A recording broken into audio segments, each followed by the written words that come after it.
Mga kapatid, sa ating topic ngayon, mga kapatid, Ecclesiastes chapter 8. Napakaganda na itong topic na ito eh. Ecclesiastes chapter 8.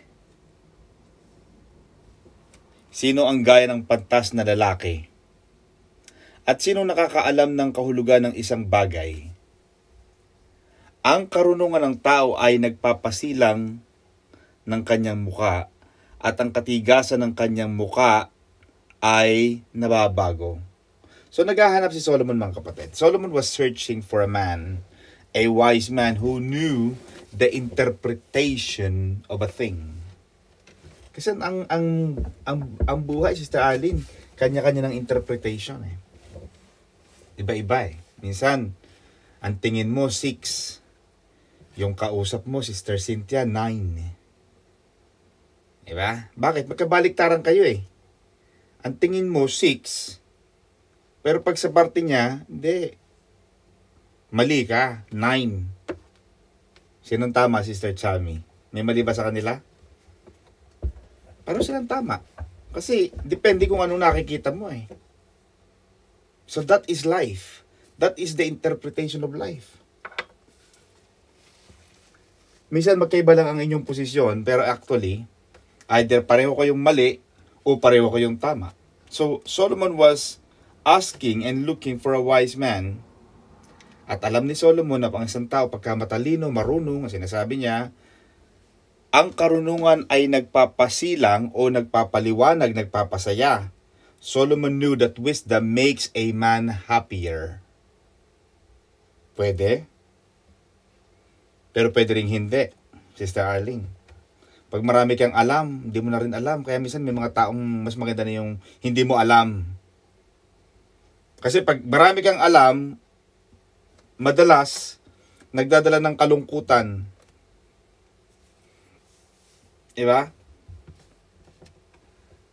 Kami mga babae o mga asawang pinipilit buksan ang mga telepono ng mga partner nila. Akin na yung password.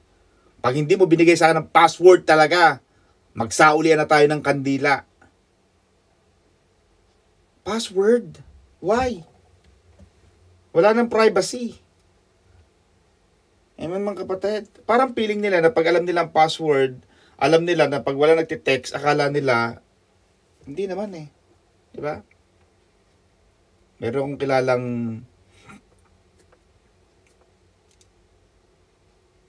kliyente ko na yung partner niya may nakatagong telepono sa carpet ng kotse. Yung phone na hawak ng doktor na partner niya, yun ang hawak niya. Pero pag nagdadrive na ng kotse, may nasa ilalim ng carpet. Yeah? Kaya minsan yung karunungan, tama sabi ni Solomon, maaaring nagpapasaya din yan. Kasi pag marunong ka, siyempre, alam mo ang usually dapat gawin, alam mo ang dapat isagot. Maraming bagay ang nagagawa ang wisdom. Pero not always. Pag marami ka ng alam, nagiging dahilan ng kalungkutan. Kaya sa tao minsan, maganda hindi mo na lang alam. Dapat di mo na lang sinabi sa akin kasi ngayon nag-aalala tuloy ako. Kaya may mga ganon. Kaya, hindi palagi. And then King Solomon said, keep the king's commandment for the sake of your oath to God. So as we all know, mga kapatid, King Solomon is the one writing this and he himself is a king. So pwede nating sabihin may daya, may prejudice. Amen ba, mga kapatid? Pero in one way or another, we can see that there is merits, there is truth into this. Na kailangan nating sundin ang utos ng gobyerno as part of our obedience to God. Siyempre, sino ba naman ang mga government officials natin? They are appointed and they are positioned by God Himself. Kahit ayaw mo dyan, pero ipanalangin mo na, dali na ang presidente. Kahit ayaw mo kay PBBM, pero wala ka na magagawa. Amen ba, mga kapatid? At ginagawa natin ang pagsunod sa ating mga government authorities not only to honor them, bagamat bahagi ng obligasyon natin yan, but primarily, ito ay ating sumpa, ating oath, ating pagbibigay ng pagpugay sa ating government. At sinabi yan ni Jesus sa New Testament. Natatandaan mo, Sister Cecil, na Panginoon, saan po namin dadalhin itong tax, itong pera namin, kay Caesar po ba o sa church? Sabi ni Jesus, sundin mo yung batas sa lupa. Bigay mo ang para kay Caesar, ang para kay Caesar, ibigay mo ang sa church, ang sa templo, ang para sa templo. So, God, Jesus Christ Himself, was talking to the people to follow and obey the government of men. Hindi ka pwedeng sumusunod ka lang sa Diyos, tapos violators ka ng lupa. Amen ba mga kapatid? So, kailangan both yan. Kasi alam natin na, kaya ang sinasabi, di ba? Disobedience to God's delegated authority is disobedience to God. Yung hindi pagsunod sa mga delegated authorities ng Panginoon, which include the people in the government, delegated authority ng Diyos yan, ibig sabihin, binabanatan mo na yung nagtayo dyan, yung nagposisyon yan, hindi lang yung taong nakaposisyon na yun. Yun ang sinasabi ng ating topic. Pero alam natin, Sister Arlene, as we can read in Acts 4:19, that if there is ever a conflict between God and man, kung may conflict ang utos ng Diyos at ang utos ng tao, the Bible tells us we have to obey God. God rules, God's laws will always prevail over men's laws. Where the word of a king is, there is power, and who may say to him, "What are you doing?" At ito ay isa sa mga dahilan kung bakit natin sundin ang ating mga pinuno.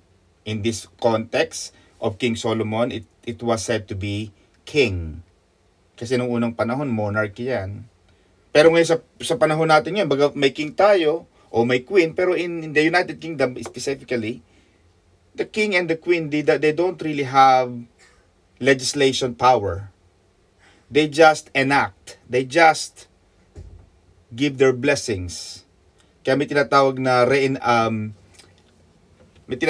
na it is given the sanction of the king or the queen. May tinatawag na enactment date. They are seen as the head of the state, but they don't really have the power to even influence the making of the laws.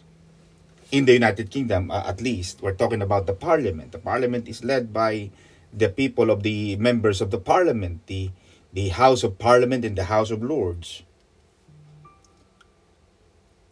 Pero itong kapangyarihan ng mga hari nung unang panahon, King Solomon said, bagamat minsan nung unang panahon, minsan ay mali o unrighteous ang implementation ng utos ng hari, pero sinasabi ni Haring Solomon, it is unwise.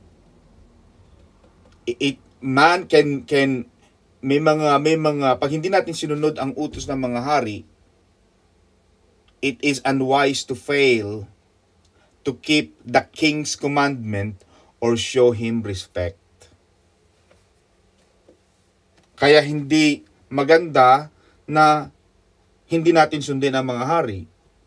Kaya pag tinignan mo, Sister Arlene, ang buhay ni Daniel and the 3 Hebrews teenagers, the Shadrach, Meshach, and Abednego, they really contravened, they fought, they stood against the laws of the king because nag-contradict yung utos ng Diyos at ang utos ng tao eh.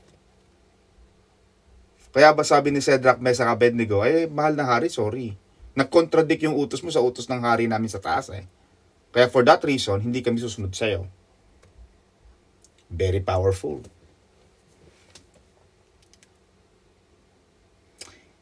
He who keeps his command will experience nothing harmful. So magaganda raw, sabi ni Haring Solomon, good will come to those who obey and honor the king. Kaya maraming tinatawag na Marcos loyalist, Marcos cronies, mga makoy, kasi sabi nila, hindi ko alam yan kasi bata pa naman tayo noon. Pero ang sabi nila, kaya itong sina Lucio Tan, sina, sina General Berata, mga matataas na mga politiko like Wangko, yan ay sinasabi naging malapit kay President Marcos, and for that reason, nagkaroon sila ng magandang buhay, sabi nila. In fact, Fidel V. Ramos as well. In essence, yes. Kasi sino ba naman ang ikaw, Sister Arlene, governor ka ng Masbate, for example. Alam nga namang ang pagpalain mo, yung mga lumalaban sa'yo. Siyempre, pagpapalain mo, yung mga bumoto sa'yo. Ganun lang naman yan eh. Nung in-interview yang si Pastor Johnny, yung governor ng Pangasinan, si Chabit, interview siya ng unang hirit eh. Sabi ng unang hirit, governor, bakit di po ba pinagbawal na ho yung wedding na yan? Ano po ba ang dahilan? Bakit hindi nyo pa ho kayang, kasi sinasabi ho ng mga tao, may malaki raw po ang kita nyo dyan eh.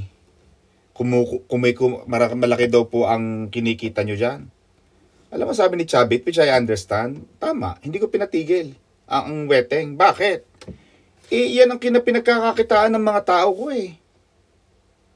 Yan ang gusto ng bayan eh. Yan ang gusto ng bumoboto sa akin eh. Bakit ko tatanggalin sa kanila yung gusto nila?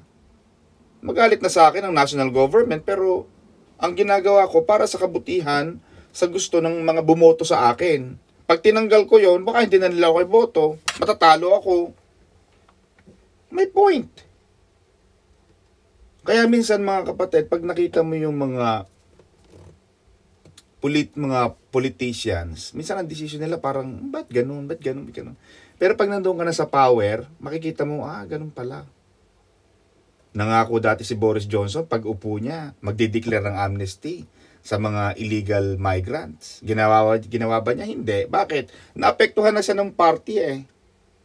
Sabi ng Conservative Party, pag ginawa mo yan, aalis kami sa'yo, mag-aaklas kami. Hindi niya magawa because his decision is affected by those people who's put him in the position.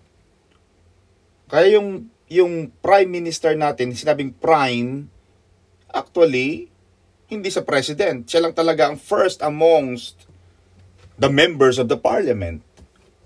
So lahat ng desisyon niya, nakabase din sa puwersa, sa desisyon, sa pinagkaisahan, pinagkasunduan ng buong partido. Sa Amerika, pag tinakita mo, ba't ganito? Diba, kamag-anak mo yun, dapat tulungan mo yun eh. Pero hindi, sorry, kasi ang dami naka-backup sa akin, hindi ko kayang gawin yung pinapagawa mo kasi ang dami kong kailangan isang alang-alang yung partido ko. Kaya, sinasabi rito, pag malapit ka sa mga nasa politiko, malamang gumanda ang buhay mo. Yun ang sabi ni Haring Solomon. Whether that can be seen good or bad, in any view, bahala ka na doon. Because for every matter there is time and judgment. Tama? Sa lahat ng bagay, verses 5 to 9. Sapagkat sa bawat panukala ay may kapanahunan. May panahon talaga.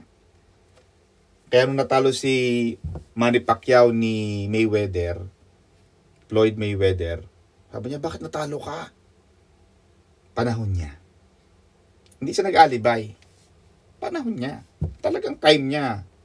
Ganon din tayo mga kapatid. Hindi laging piyesta. Hindi laging sureball. Walang sureball sa buhay. Kasi pag naging sureball palagi ang buhay mo, Sister Christy, wala nang excitement. Amen ba? Wala nang sense of fun. Nawala na yung thrill. Kaya ayaw ko nung nanonood ng sine, tapos kinukwento yung maging ending, ay, mangyayari dyan, ganito. Naku, umalis ka na nga dyan! Pinapanood ko yung pelikula, sinusundan ko yung bawat kabanata, tapos sasabihin mo sa akin yung ending, ayoko. Gusto ko talagang may thrill ang buhay. Ganon din ang buhay, Sister Arlene. Sister Chami. Kaya sabi ng Panginoon, Thy word is a lamp unto my feet, and a light unto our path. Palaging nakatunghay lang ang isang lampara, Sister Cecil, sa bawat hakbang mo, nandun yung isang ilaw. Pag sumunod na kamang mo, nandun uli yung ilaw. God is not going to give you the whole view. Because in each step of the way, God wants to be with you. Gusto ng Diyos samahan ka niya eh. Kaya makikita mo yung teaching natin last week sa Nini Bali. Bakit palaging sabi ng Panginoon, kukuha kayo ng para sa araw lang na ito, yung tinapay lang, yung mana na tinatawag. MANNA, yung pagkuha nyo ng tinapay para for the day lang. Yung ibang mga matatakaw na mga Israelita, nagtago. Sister Arlene, nag-Sharon yan. Usong-uso na ang Sharon yan. Amen ba? Anong nangyari sa Sharon nila? Napapanis. Bakit? Ayaw ng Diyos nang nagtatago ka. Kasi pag nagtago ka na, it indicates you don't trust God anymore, that He can do the same thing. He can provide you on the following day. Ayaw ng Diyos niyan. The only way we can please God is through faith. The only way you can please God is by having your full confidence of His character. Kapag nawala na tayo ng tiwala sa Diyos, Sister Cecil, wala ka ng pananampalataya, hindi na masaya ang Diyos dyan, because we live by faith. Yun ang gusto ng Panginoon. Kaya sabi rito, for every matter there is time and there is judgment. Dapat lagi ka nagtitiwala sa Diyos. Nandun palagi. Hindi nawawala ng tiwala sa Diyos. Hindi nawawala ng kumpiyansa sa Diyos. In the eyes of faith, you can clearly see God is good. Even there's no way, God will make a way. Gagawa ang Diyos. Ganun mga kapatid ang isang Kristiyano. Ano pa ang sabi niya? Ang sabi mga kapatid? For every matter, there is time. May timing kasi eh. May timing. Baka hindi talaga ito ang time ko. Next time uli. Bangon uli. Bakit? Ano sabi Sister Cecil ng Bible? In His time, He makes all things beautiful. In His time. Sa tamang panahon, Sister Cecil, He will make all things beautiful. Ano pa ang sabi ng ating aral ngayon, mga kapatid? No one has power over the Spirit to retain the Spirit, and no one has power in the day of death. Kahit ano pang anting-anting ng tao, Sister Arlene. Nung bata ako, Sister Arlene, sa lugar namin, sa nayo namin, sa baryo namin, may mga bali-balita na may mga tao sa amin, may anting-anting.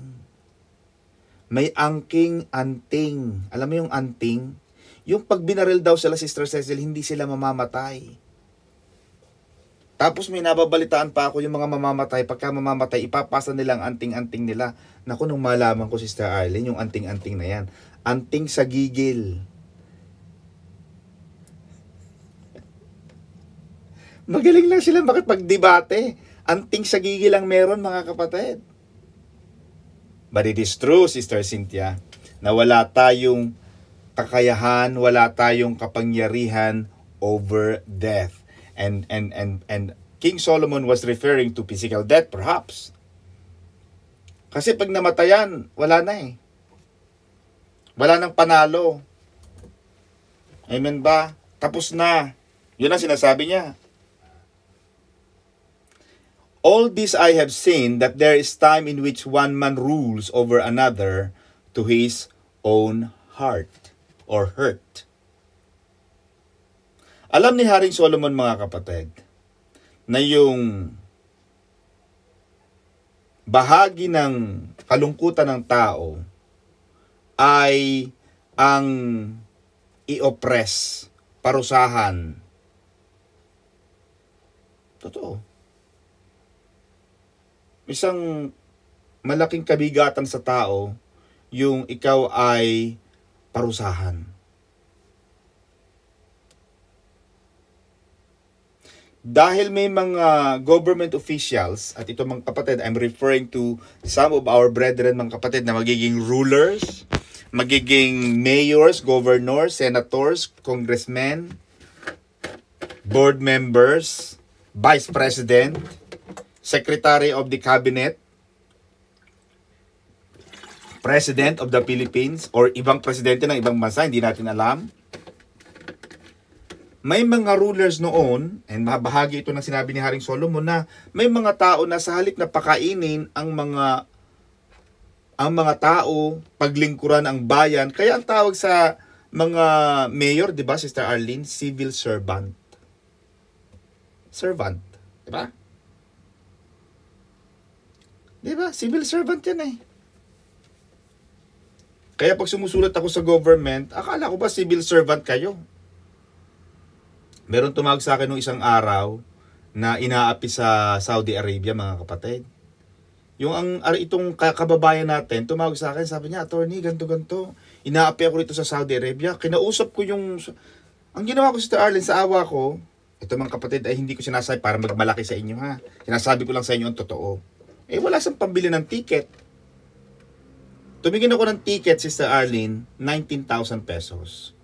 Kayang-kaya kong utangin yan. Meron akong mautangan ng 19,000 pesos. Binili ko, Sister Charmy. Di pinadala ko ang ticket. Sabi ko, itong ticket mo, umuwi ka na. Alam mo, bawal palang umuwi sa Saudi yan. Yung nakabili ka ng ticket, tas may ticket ka na, bawal kang umuwi. Kasi magpapaalam ka pa sa polo. Magpapaalam ka pa kay ganito. Bakit? Inapi na yung kababayan natin. Kinausap ko pa yung Kinausap ko yung parang mga mayordoma doon ng ano-ano. Sabi niya, attorney, ito po ang nagmamanage po ng tinitira namin dito sa Polo, yung Philippine Overseas Labor Office. Philippine Overseas Labor Office, Polo. Naku, ang tapang, Pastor J. Sabi ko, madam, mawalang galang ho sa inyo ho. Ano? Ang salita ho ninyo, hindi ko ho gusto. Kayo ho, Ako ay nagpakilala sa inyo. Ako ay si Attorney Magsino. Ako ay nasa ibang bansa. Yung kababayan ho natin, distress na. Magpapakamatay na ho dyan. Ito na ho ang ticket. Ano ang sabi nyo? Hindi pwedeng umalis. Sabi ko, ma'am, huwag kayo sumigaw. Ang kausap nyo naman ho ay professional na tao. At saka tandaan ho ninyo, ma'am, to give you a brief background of who you are there in the public office to serve and to care for our kababayans. Ano pa hong pagpapaalam ang gagawin sa inyo? Aalis na ho yung tao, para saan pa ho? May babayaran ho ba? Sabihin nyo lang ho sa akin, iwawire ko ho ngayon din sa inyo. Public servant Sister Arlene Civil servant ka At ito ang nangyayari noong unang panahon. Na may mga tao na sa halip na pakainin, paglingkuran ang bayan, talagang kinukutungan, ninanakawan, kinukuhanan. Kaya yun ang sinasabi ni Haring Solomon, that all I have seen, there is time in which one man rules over another to his own hurt. Marami ang nasasaktan, marami ang nahihirapan, pero alam natin yung mga tyrants at mga oppressors, ano bang ending niyan? Papatayin din sila, parurusahan din sila, at kahit mamatay sila, wala ring iiyak because ang ginawa nila sa bayan ay hindi maganda. Amen ba mga kapatid? Yun ang sabi ni Haring Solomon ha. Pinag-aaralan lang natin ito, Sister Cecil. Ito pa.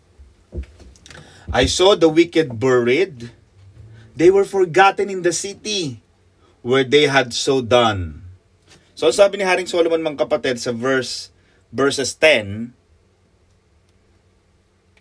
bagaman ang makasalan na igawa ng kasamaan na makaisang daan at humaba ang kanyang buhay, gayunman ay tunay na natatalastas ko na ikabubuti nilang nangatatakot sa Diyos na nangatatakot sa harap niya. Ano pa ang sabi? 10 to 13. At gayon din nakita ko ang masama na nakalibing at nagsidating sa hukay at silang nagsigawa ng matuwid ay nagsialis sa dakong banal at nalimutan sa bayan, ito man ay walang kabuluhan. So sinasabi ni Haring Solomon, Sister Arlene, na nakita niya yung mga masasama na inilibing, ngunit sila ay nakalimutan. Yung mga ginawa nila, nakalimutan. Solomon saw that the wicked die, and their evil deeds is soon forgotten instead of memorialized in the infamy. Ibig sabihin, sabi ni Haring Solomon, ano ba yan? Nakala ko ba masasamang tao, pero bakit hindi sila naparusahan? Yun ang tanong minsan eh. Minsan mahirap nating maarok yun, maunawaan. Na yung mga masasamang tao ay namatay, inilibing, at parang nakalimutan na ng mga tao yung masasamang ginawa. At minsan pa pinupuri pa ng mga tao. May mga taong pinararangalan pa yung masama. For example, Barabas. Pinapili. Sino pipiliin nyo? Itong si Jesus na mabuti? Na hari ng mga Hudyo? O itong si Barabas? Barabas! Mas gusto nilang yung mga taong masasama. Ang isang sagot dyan, Sister Cecil, is it really true? Totoo ba talaga na wala talagang parusa ang mga masasama sa lupa? Basahin natin ang Hebrews 4:13. Hebrews 4:13, Sister Arlene said that we will give an account to Him who sees everything we do. Magkakaroon tayo ng accounting. The Bible said, nothing in all creation is hidden from God's sight. Everything is uncovered and laid bare before the eyes of Him to whom we must give account. Ibig sabihin, Sister Cynthia, lahat ng ginagawa natin sa lupa, magbibigay tayo, magsasubmit tayo ng lahat ng ating ginawa sa lupa. Whatever we do, whether it's good or bad, the Bible is very clear in 2 Corinthians 5:10 that Christ will give us what is due us on the day of judgment. For we must all appear before the judgment seat of Christ so that each of us may receive what is due for us for the things done while in the body, whether good or bad. So magkakaroon tayo ng accounting. So maaari itong sinasabi ni Haring Solomon, maaaring kulang or hindi tama. Kasi sinasabi ni Jesus eh. At itong sinasabi ko mga kapatid sa lahat ng bumabasa ng Bible, whenever we read our Bible, don't stop because one prophet, one king, one writer of the gospel said this. Go back to what Jesus said. Ang sabi ni Jesus, magkakaroon ng final judgment. Uupo si Jesus sa throne and we will give an account to what have we done while we were still alive. Ano pa sabi ni Haring Solomon, Sister Arlene? Because the sentence against an evil work is not executed speedily. Siguro nung unang panahon, matagal din ang execution. Matagal din ang bista, matagal din ang parusa sa mga masasama. Mahirap kasi eh. Kasi for example, Sister Arlene, ng crime. There are two laws. And I'm going to teach you how the laws work. Sa dalawang batas, Sister Arlene, there is civil law, and there is criminal law. Sa civil law, Sister Cecil, is beyond or based on probability, on the balance of probability. Kapag ang pagkakamali mo, for example, pagnanakaw, hindi sa crime, or utang, or defamation, or something civil offense, driving penalty, tickets, illegal parking, civil yan. Puro civil offense. At minsan, walang ebidensya. Kaya sinasabi ng pagka nasa judge ka, as a judge o sa lawyer, as a solicitor, laging sasabihin, on the balance of probability, maybe, pag sinabing balance of probability, Sister Arlene, 55% over 45. Isabihin, malamang ginawa mo talaga. Malamang illegal parking ka talaga kasi based on the circumstantial evidence or factual evidence or historical evidence, ito ang nangyayari. Kaya malamang ginawa mo nga. Kaya parurusahan ka. Civil offense. The problem with crime, kaya matagal, Sister Cecil, the problem with criminal offense is this. crime cannot be judged or cannot be verdicted, cannot be concluded based on balance of probability. Hindi pwedeng siguro ikaw ang pumatay. Because the judgment on criminal offense should always be beyond reasonable doubt. Hindi pwedeng duda lang. Hindi pwedeng marites lang ang nagsabi, Sister Arlene. Kailangan may hawak kang ebidensya. Kaya sinasabi ni Mama Junicia, hindi ako Bisaya, wala namang kayong ebidensya.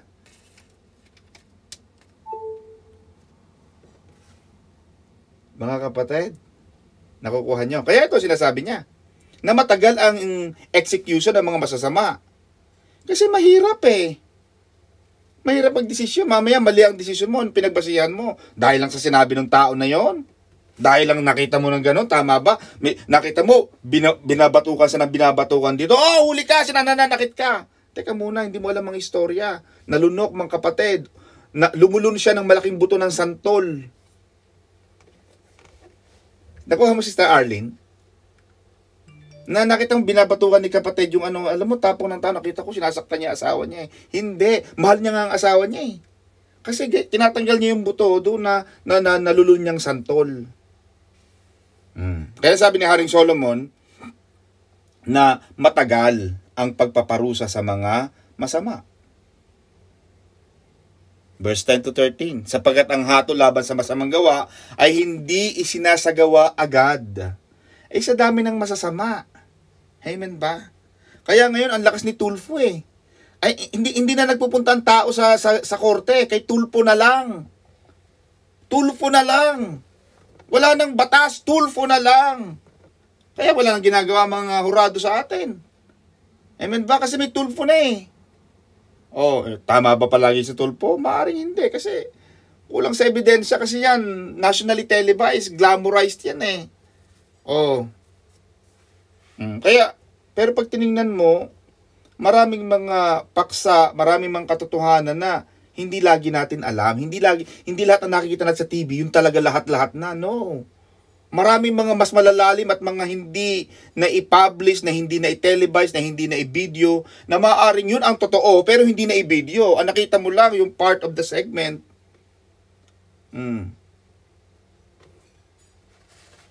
Kaya lagi mong titingnan, mga kapatid, tama ba ang iyong naririnig? Or baka naman nga, hindi lang talaga maraming masama, kaya hindi agad napaparusahan. Kasi nililitis pa. Hindi naman ganun kadali maglitis. Mga kapatid, dumadaan niya sa maraming proseso. Kaya sa Pilipinas, ang tagal, inaabot. Ba't 20 taon na nakakulong yung uncle ko, hindi pa lumalabas. Hindi pa tapos. Sa dami ng niloko. Sa dami ng mga nabiktima, ang dami. Ang dami mong i-consider, hindi naman isa lang. Kaya, tumatagal. Yun ang sagot ko kay Haring Solomon. Siguro alam naman niya yun. Kaya lang, bilang sulat niya, sagot lang natin yon. Pero ang tanong ko, Sister Arlene, na ito. Yung tao, kaya sa atin, di ba, kahit hindi ka pa guilty, kukulong ka na kaagad. Kahit hindi ko nabalitaan ka lang na nanira ka, kulong ka kaagad, unless may piyansa. Pero alam mo yung hindi ka agad maparusahan, or hindi lang natin alam na napaparusahan, minsan napaparusahan na rin sila. Yung mga masasama, sa paanong paraan, Sister Cecil, hirap ng kalooban. Or imprisonment. Social prejudice. Loss of reputation. Loss of customers. Loss of income, etc., etc. These are all forms of or some sort of punishment in one way or another. Hindi man yan parusa ng tao kagad-agad, pero yung wala nakakaalam na nagnakaw, pero yung kalooban mo, ano ka na eh. Sinisingil ka na ng budhi. Masama na ang pakiramdam mo dahil hindi ka makatulog. Amen ba? Hindi ka makakain dahil guilty. Isang kaparusahan na rin yan. Now, meron tayong, ano pa ang sabi rito ni Haring Solomon, mga kapatid? yung man's godless ingratitude.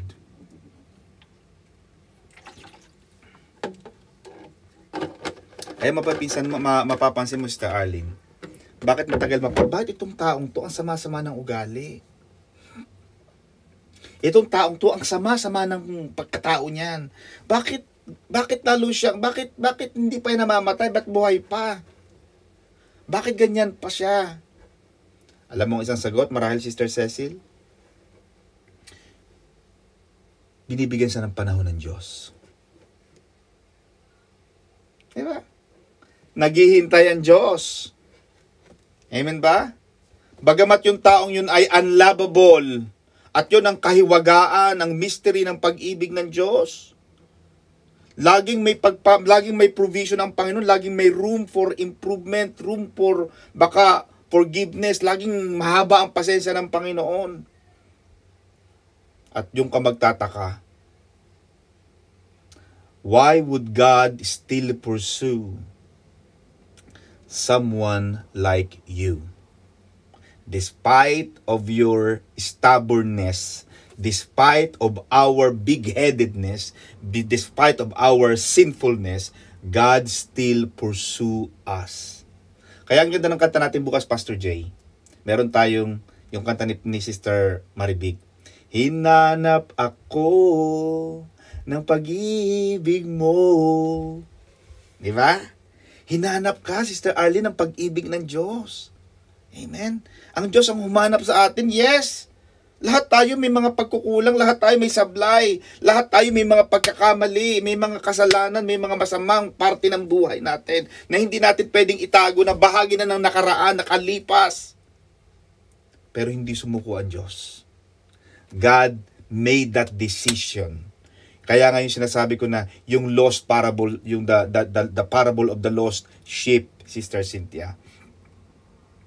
Yung nawalang isang tupa na yon, hinanap yun ng Panginoon.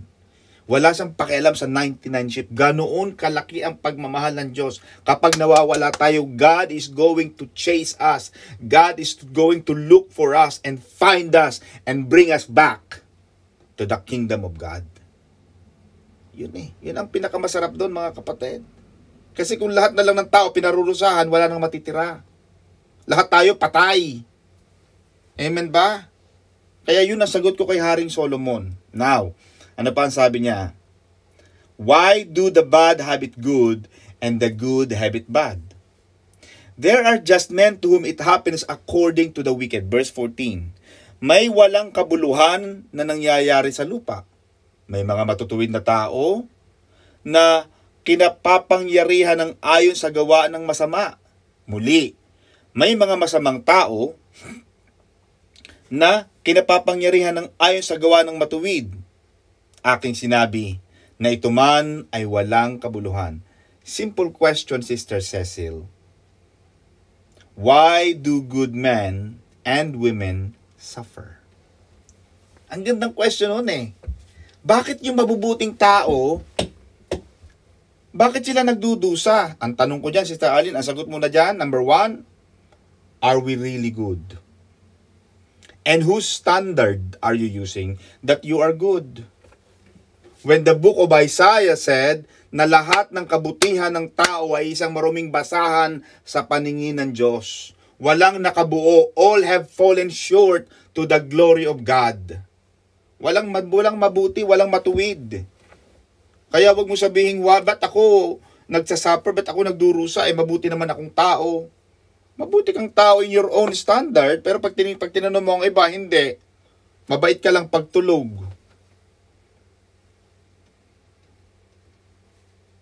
Di ba, Sister Cecil? Now, another answer, Sister Arlene, alam mo kung ano to? If you expect the world to be fair with you, because you are fair, kasi madaling sabihin na, dapat dapat, usually ganun kung ano tinanim, yun ang aanihin. Pag naging mabait ka, usually magiging mabait din yung tao. Pero hindi usually Sometimes hindi. Alam nating hindi yan. Alam nating totoong nangyayari yun. Na naging mabait ka, binalasubas ka pa. Diba? It can happen, Sister Arlene. But if you expect the world to be fair with you because you are fair, you are fooling yourself. Bakit, Sister Arlene?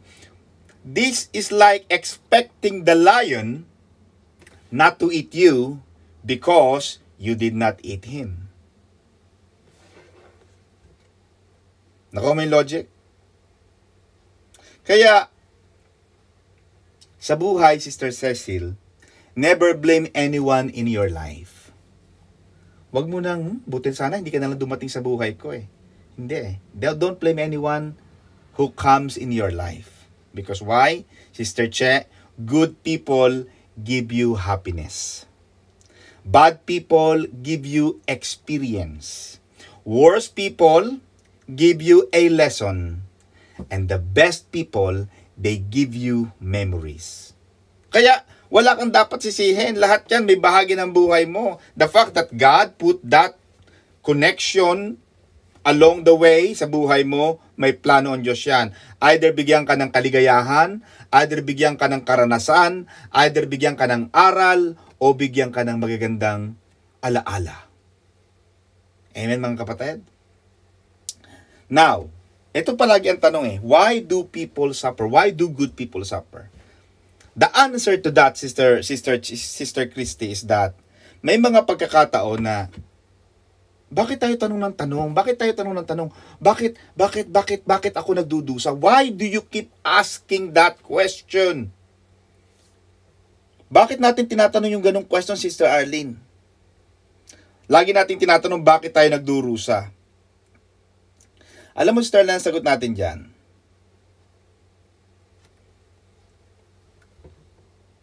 Does knowing why you suffer make your life better? Wala namang magandang, okay, nalaman mo ang sagot, di ba? Eh ano na ngayon? Anyari na? Parang nabalian ka ng buto, Sister Christy. Does knowing how you broke your leg make the leg stop hurting? Hindi naman eh. We can always ask that kind of question round and round. We all know this. Pag nabalian ka ng buto, masakit yan, Sister Arlene. But what will help us, Sister Christy, is knowing how we can carry that hurt. Yun ang mahalaga. What matters is how are we going to get up? How are we going to survive? Despite of the pain, despite of the suffering, despite of the difficulty, what are we going to do? And that's the best thing. Rather than keep asking why. Ang pinakamagandang sagot dyan, Sister Arlinda, sa ating mga nararamdamang hapdi ng buhay ay ang presensya ng Diyos. His presence. Sabi ng Panginoon, Sister Arlene, I will never leave you. I will never forsake you. There was a question, Sister Christy, this Sister Cecil. What was Jesus doing on the cross? Why was Jesus there? I thought he was God. The Muslims said he is not God because he died on the cross. But why was Jesus on the cross? Because he wants you to know that he understands your pain. He understands your hurt. He understands your suffering.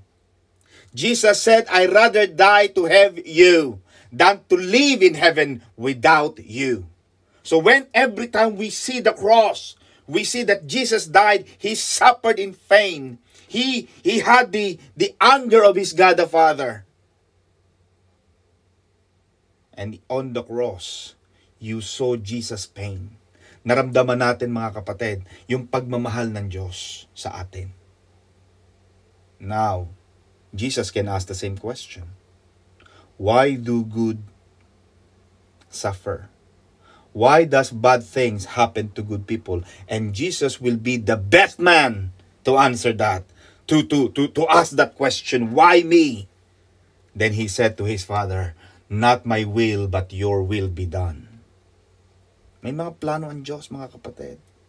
At doon sa mga nararamdaman nating mga sakit, karamdaman, mga kadalamhatian, mga kawalan, kakulangan sa buhay, doon natin makikita ang presensya ng Panginoon. We will see the presence of God. We will see the favor of God in times of sickness, in times of death, in times of financial difficulty. Nandoon ang pagbibigay ng Diyos. Nandoon ang pabor ng Diyos. Ang sabi ng Panginoon, fear not, because I will be with you. Though I walk through the valleys of the shadows of death, I will not be afraid because you are with me. Yan ang sabi, mga kapatid. Again, there are wicked men to whom it happens according to the work of the righteous. Why do wicked men seem to be blessed? Nasagot na natin yan. Huwag mo nang kainggitan yon, yung mga taong akala may blessed. Ano ba ang definition ng blessed sa'yo? Nagda-drive na magagandang kotse, magandang bahay, maraming pera. Is that the blessing that you are only using as the barometer of the so-called blessing? No. May mga taong hindi ganun kagaganda ang mga kotse, but they are happy. The story of that Sister Cynthia about the young prince, the crown prince. He happens to step out of the kingdom. Sabi niya, Dad, sa daddy niyang hari, Dad, can I just step out of our palace? Because I just wanted to walk. Sa kanyang paglalakad, Sister Arlene, nakita niya ang isang batang lalaki. Mahirap, bahay kubo. Pero nakita ng bata, masaya siya. Bumalik siya sa hari, sa palasyo. Sabi niya, Dad, parang yung parang mas masaya pa sila sa labas. Bakit mo naman nasabi yan? Dad, kausap niya daddy niyang hari, Daddy, tayo may swimming pool. Daddy, sila sa labas ng kaharian natin, they have a lagoon. Ang laki ng lake nila. Walang harang. Daddy, tayo may mga katulong. Tayo hindi na tayo kumikilos, halos hindi na tayo bumabangon, lahat ng kailangan natin nandito na. Pero Daddy, alam mo sila, lahat sila masayang nagtatrabaho. Masayang nagluluto. Paggabi, nagigitara sila, nagkakantahan sila. Tayo, Daddy, ang laki-laki ng bahay natin, hindi na tayo nakikita-kita.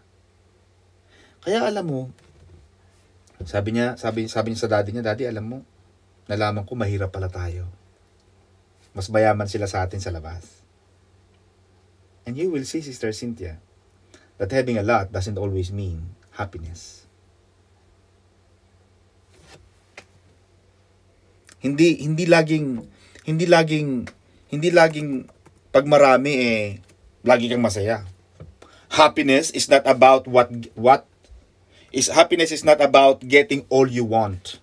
But happiness is about enjoying what you have. Yun ang happiness. Kaya, huwag ka lagi may inggit sa mga taong akala may blessed.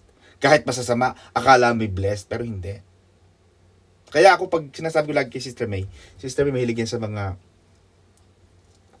Kardashians, yung mga talagang mga magagandang mga movies, yung mga magandang high definition na mga talagang yun ang mga celebs. Pero sabi ko sa kanya, Pastor J, at ito, alam ko nandyan si Sister May. Alam mo, baby, yes, they can be glamorous, pero sa buhay na natin ngayon na tayo nasa Panginoon, wala tayong sakit, wala nang hihigit pa sa buhay natin, Sister Arlene. Wala na akong nakikitang, wala na akong kasayahan, wala na akong sasabihin na, ay, gusto ko pa ng ganun para mas maging masaya pa ako. No. This is the best of life. We are in the best times of our lives, mga kapatid. Amen ba? Yung paglalaro natin sa Nini Valley, mga kapatid. Yung si Sister Arlene, yung Stay out na na. Hanggang ngayon kasi Sister Arlene, pinapanood ko pa yung kanta nyo. Sister Cynthia. Hanggang ngayon, lalakad si Brother Ben, paikot-ikot lang na ganun. Umuulan lang. Si Brother Ben, patawa. Oh mga kapatid, yan ang pinaka-the best ng buhay. Amen ba? Kaya, bagamat lagi kong sinasabi na, do not stop in growing, do not stop in dreaming, but do not forget what you have. Amen? Of course, mangarap pa rin tayo, pero wag natin kalimutan ang maging masaya kung ano man ang meron tayo. Kung meron tayo ito, magiging masaya na tayo dyan. Bagamat nangangarap pa rin tayo ng mas malami pa siguro, Lord, sana bigyan mo pa kami ng ganito. Pero, meron ka na eh. And that's what you have to focus on. Contentment is the key. Kaya sabi ni Apostol ni Haring Solomon, mga kapatid, konti lang to, Pastor Jay. So I commended enjoyment. Kaya, ang sabi niya sa atin is to make the best of bad situation and enjoy life the best way possible. Amen ba? May mga taong laging iritable dahil wala pang visa. Ang tagal-tagal ng sagot ni Pastor Don, ni Attorney Magsino. Wala pang sagot. Ay sige, gisingin mo ang home office, tawagin mo. Pumunta ka doon, girahin mo ang home office. Pumunta ka sa Lunar House. May napaway ako dyan sa Facebook 2 years ago, 3 years ago yata. Sabi ko, anong kala nyo sa amin? Gusto ba namin na magtagal yan? Hindi. Ang gusto ko, tapos lagi ang kaso ko para wala na akong problema. Pero hindi ko naman hawak yan eh. Kaya ang suggestion ni Haring Solomon, mga kapatid, make the best of bad situation. O kita mo nung ating ninibali, nag-alisa na sila. Kaya yung mga umalis, naku mga kapatid, Sister Cecil, na mismo ang half of your life. Hindi mo nakita nagtatumbling si Sister Arlene. Nakikita mo lang video, pero iba ang video sa actual. No. Hindi mo nakitang nagtatumbling sina Sister Jen. Hindi mo nakitang kumakanta kami noong yung Maranatha. Oh, mga kapatid, alam mo hanggang ngayon nagkukwentuhan po kami ni Pastora. Sabi ko, Mama, alam mo, tuwan-tuwa talaga ako dito sa mga taga-Maranatha na to. Kasi sa kanila kahit umulan na, pati embassy umalis na, palarong pambansa. Wala ang mga taga-embahada natin, mga kapatid. Ang mga taga-Maranatha natinag ba? Hindi. Walay. Hindi na patinag ang mga taga-Maranatha. Nandoon, mga kapatid. Yung ulan, kinantahan pa ni Sister Arlene. Kaya lalong lumakas ang ulan. Mga kapatid, nadagdagan pa ang malakas na ulan. Umulan pa. Nag-alisa na. Halos tayo na lang natira eh. Tsaka yung may-ari ng Ninibali, di ba? Pero, ang saya. At kung pag pinukumpara natin, Pastor Johnny, ang lahat ng ating mga pinuntahan, siguro itong Ninibali na to, walang kasing saya. Kung may umuna pa dito, siguro ito susunod na ito. Kaya tama sabi niya, make the best of a bad situation and enjoy life to the best way possible. Wala ka pang visa? Mag-enjoy. Kaya yung may mga visa na, yung mga ang tagal-tagal hindi nakabisa, naku, makikita mo lang sa Westfield yan. Pag nakita mo sa Westfield, oy kapatid, di ka may visa ka na. Pastor, ganito lang pala yon. Ito na ba yon? Ganun pa, parang mga Sister Mega type. Ito na ba yan? May visa na ako. Ano pa? Wala. Hindi sila naging yung pagkakabisa is just another form of destination, but actually, they again look for another journey. Because life is about happiness on the journey. Mga kapatid, pag nakarating ka na sa destination mo, wala na ang saya. So habang naglalakbay ka, maging masaya ka na. Amen ba? Habang naglalakbay tayo sa buhay, wala ka pang visa, TNT ka pa, maging masaya ka. Single ka pa, maging masaya ka na. May asawa ka, maging masaya ka na rin. Lahat ng bagay, kailangan maging masaya ka. Hindi mo pa nakukuha, lagi kang malungkot, lagi nakabisungkot ang mukha mo dahil hindi pa answered prayer. Anong alam mo? Porgi ba answered prayer, lagi ka nang masaya? Kasi pag nag-answered prayer, pag yun lang palaging answered prayer ang nagpapasaya sa'yo, matatagalan ka or baka hindi ka maging masaya.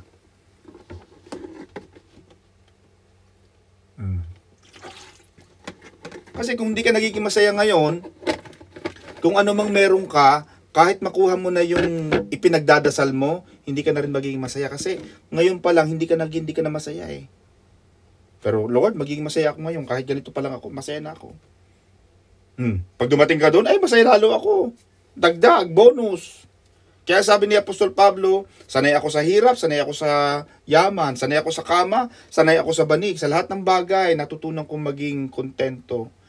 Natutunan kong magkaroon ng pagpapasalamat sa Diyos. sa lahat ng antas o aspeto ng aking buhay. Last but not the least, he will not be able to find it. Kaya tama sabi, we must be content not to know everything. We must be content not to have everything. Di ba? Kaya nung unang panahon, Sister Arlene, di ba natatandaan mo nga? Lagi ko nakikita yun. Bakit may asin lagi dyan sa ibabaw ng kaldero? Ba't lagi may nalalaglag na pag tinanggal mo yung utan, nalalaglag yung mga asin? Bakit may asin dyan?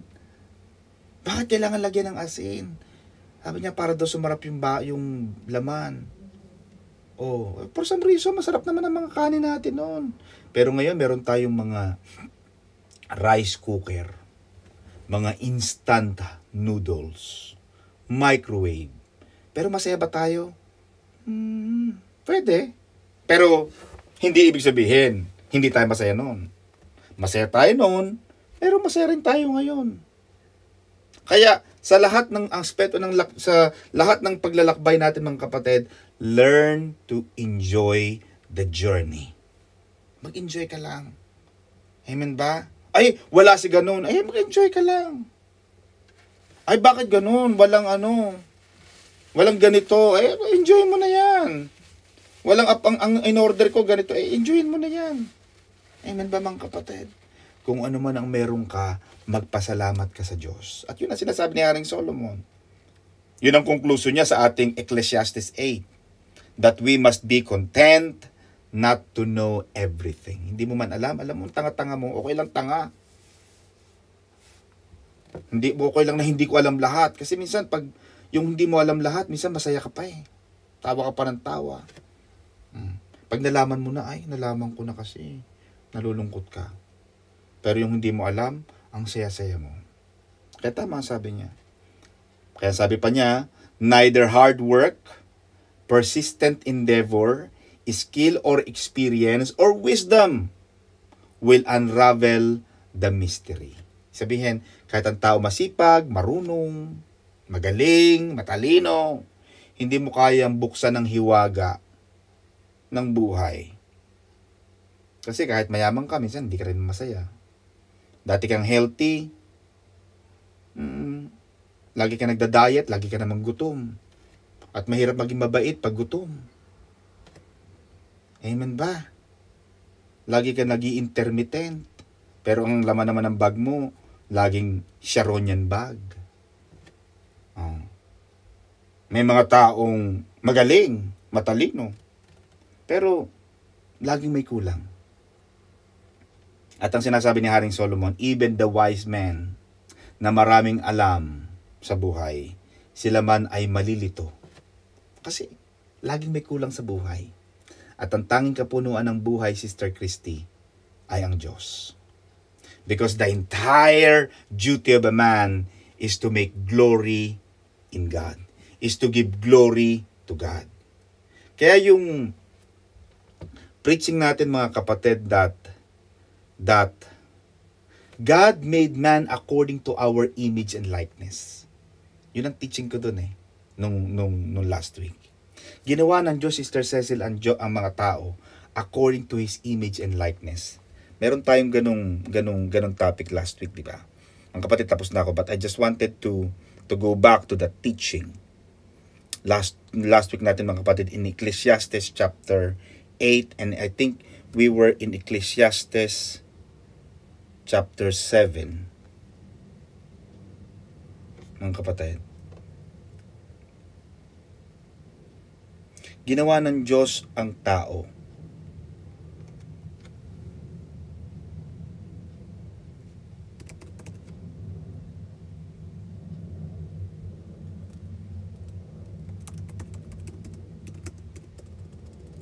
The tree.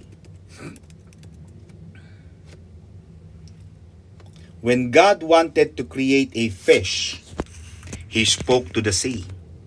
When God wanted to create trees, He spoke to the earth.